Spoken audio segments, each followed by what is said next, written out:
Hi, my name is Bridget Ngana. I work with Nation Media Group here based in Nakuru, and I join other journalists in paying their farewell to Rita Tinina. I grew up watching Rita Tinina, and I just admired her a lot. I admired how she dressed, presented news, and even when I started getting into science journalism, her videos are the ones that guided me in terms of how do you deliver on an environmental story, how do you handle these complex scientific stories in a way that everyone can relate to, and even make it fun for people to kind of understand. It's been a deep loss for me, and I remember my last interaction with her. She was just calling me to follow up on a story I was delivering on from here in Nakuru, since she was the output producer. So she would call us often as reporters, following up, just knowing umefikia wapi na story. And even once you've sent the story, Rita was the boss who would call you again to ask you, have you sent it? Is it in?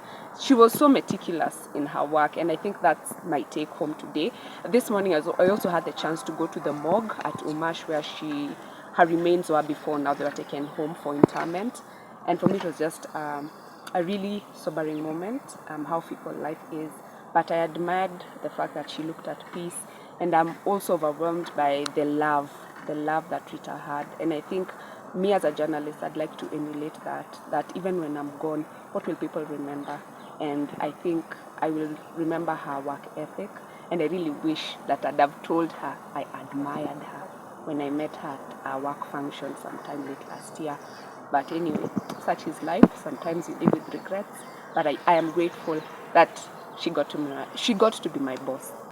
I think for female journalists, when we see other female journalists who've gone before us, they are the pioneers. They've set the pace. As I stand here, it took the likes of Rita Tinina for journalism to even be acceptable to us female journalists. And I mean this because there's that aspect of she was able to handle complex stories, report at a national and international level with such prowess. So I think that's something that I will really remember about her, that she was able to gel and be part of the story regardless of where she was. If she was in northeastern Kenya, if she was in Nairobi, if she was at The Hague, Rita would still bring you the best out of every story. And I think that's what I'd really remember about her. Any young journalist always know that there's those people who've gone before you. Like I said, I am here because of Rita Tinina opening that door for journalists like me, female journalists. Anyone who's in journalism knows it's a very cutthroat industry. It is very competitive, and even as a woman, it's really not as easy to be where you are. So I think any journalist, as you're coming up, always remember to look at those people who went before you. Be consistent. Remember that Rita is somebody who loved her work, and she was meticulous, and she met her deadlines even before the deadline. So even me, that's a lesson to me. Sometimes I wait until the deadline is almost there for me to deliver on a story. But I think I'll change that. Because I really admire her, and I think that's it. Learn from those who are ahead of you. There's that wisdom that they have. They've been there, they've done that, and wamegrow na sasa unaona the way she was such a big name. I think mi sikuwa najua ni big name like that, but Rita Tinina, kawe ni journalist una come up, hiyo ni jina itakumbukwa hapa hivi, kumbukumbu kubwa sana katika ufanisi ama fani ya wanahabari, ambayo ni pigo kubwa na pia ni mwanya kubwa, na tunaomba kuwa sisi ambao tumebaki tutaweza kujaribu kuziba hilo pengo, lakini unajua kuwa kulikuwa na Rita mmoja peke yake. This thing about journalism, you might be known by everyone, but again, you're not known by everyone, and that's the paradox. People may know your name, but maybe they don't know you, the real person. They may know the person they see on the screen every day and every evening, but they really don't know you. So I think just having that compassion, having that support system is very important. And sometimes, I think for me, hiyo kuwa tu na ile umoja na kushikana, it can really help. What I've seen with Rita Tinina is the unity among journalists in trying to give her a befitting send-off, because she was a giant. She was a giant, And so I think that's something we should emulate. Tushikane pamoja, tukuwe na umoja kama wanahabari, ili pia tuweze kwenda mbele pamoja. Kwa majina naitwa Evan Zasiba, nafanya kazi na shirika la Roll Media Services, Citizen TV Nakuru. Nakumbuka nikiingia au nikianza taaluma hii baada ya kutoka KBC mwaka 2011, nikaenda KTN mwaka 2012 mwezi wa 10 hivi, nikajiunga na shirika la Standard ambapo nilikuwa katika afisi za Nairobi I&M building. Niliweza kujumuika na Rita Tinina mara si moja newsroom, nikiwa camera department as a camera person. Mara mingi tungeenda naye kazi. Rita Tinina ni mtu mwenye alikuwa niseme kwamba very professional. Mtazungumza iwapo mnafaa mzungumze, atakujibu kile ambacho umemuuliza, na kupitia kwa ile njia ndamu hata chukulia kwa huyu ni intern, huyu ndio ameingia kazi, na ni ile angechukulia kama mmoja wake. Ni msichana kwangu niseme kwamba ni yule mwenye angekuwa kuiga kufanya kazi pamoja, ungefurahia anytime unatumwa nje na Rita Tinina. Ni ile nafasi ilikuwa unaona kwamba umeenda na mtu mwenye mtafanya kazi pasipokuwa na pengine kwa ushirikiano mwema. Alikuwa a team, niseme tu kwamba a team player. Hangekushusha kwa sababu pengine wewe ni intern au pengine ndio umeanza kazi.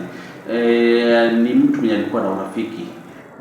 Kwa wengi kwangu tulijuana kwa muda ambao nilikuwa Nairobi, afisa Nairobi KTN, kwa miezi mingapi, mwezi wa 11 nikiingia hadi baada ya uchaguzi wa mwaka 2013 mwezi wa 7 nilipotoka Nairobi nikaja Nakuru.